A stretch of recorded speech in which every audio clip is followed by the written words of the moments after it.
I think a pretty common experience that most of us had as children was that we thought, oh, we're going to have so much time to play games when we're all grown up. And maybe for some people that's true, but I think for most of us who are working today, we don't have that much time to play games, and that's fine, right? We have other things that are important to us. We have our families, we gotta eat, we gotta do chores, and we have other interests in our lives.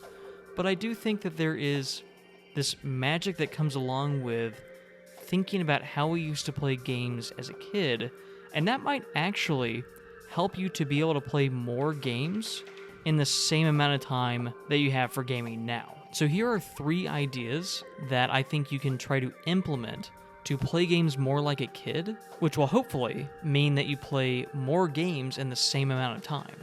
So the first idea I have for playing more games like a kid is to just pick a game to play.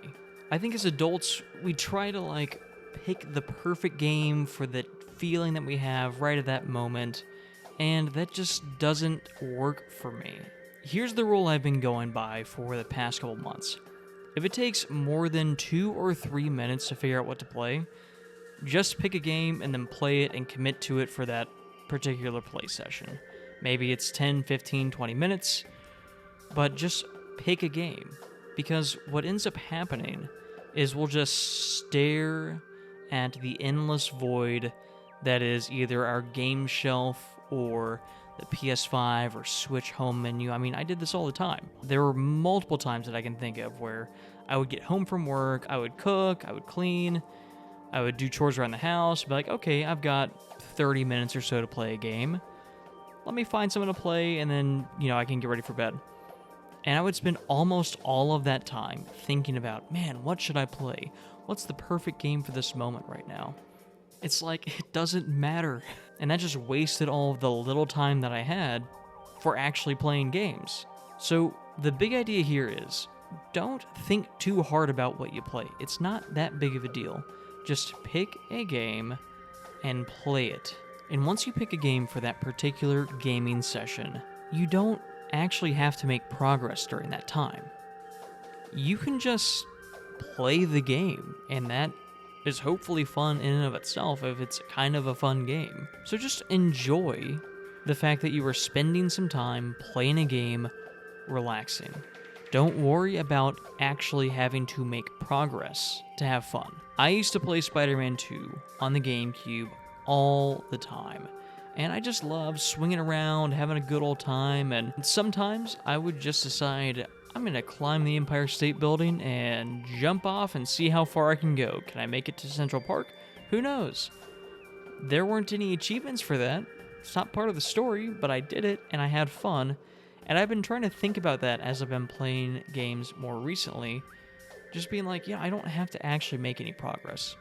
I can just kind of go around and have a good time. So thinking about playing games not to make progress, but just playing them and have fun might help you to play games more often and to play more games during the little time that you have. And look, if you don't make progress, who cares? You know what? You don't even have to finish the game. And this has been the biggest thing for me to actually help me play more games, is not forcing the idea that I have to finish every game I play. Because I'm legitimately bad at finishing games, and I've accepted that about myself, but when I was younger, I always felt really bad whenever I didn't finish a game. I always felt like, man, I wish I was the type of person who would complete every game, and that's just not me. I just don't have a strong desire to do that. There are some games that I'll go out of my way to make sure I finish. Expedition 33 was one of those, but I almost didn't finish Expedition 33. That's because when I got to the last act, I was like, oh my gosh, there's so many things that I could do. And I just kind of got this overwhelming feeling, and I put the game down for actually quite a few months until I picked it up again and decided, you know what, I'm just going to kind of railroad it to the end. I'm not going to worry about doing all this extra stuff. And I'm glad I did, because otherwise I might not have ended up finishing Expedition 33. So, getting the idea of having to finish a game off of my mind has actually really helped me to just play a game and have fun. Right, recently I've been playing a lot of GameCube games because I modded my GameCube, and so I ripped a lot of my games, put them on an SD card, and I'm just having a blast playing Super Monkey Ball for a little bit, and then I'll go and play a little bit of Resident Evil 1, or the remake, and then I'll play a little bit of Metroid Prime 2, or I'll play a little bit of Paper Mario, or a little bit of Twilight Princess, and some of those games I will finish a full playthrough of, but I'm probably not going to finish all of them anytime soon. And that's okay. I am trying to make myself be okay with the fact that I'm not really a game finisher. I like to play games, I like to experience them, but I don't need to finish every game, and I'm starting to be okay with that. I think that thought process has really helped me to just have fun and play more games, which is what I like to do. So at the end of the day, you should do whatever it is that helps you to play more games with the time that you have.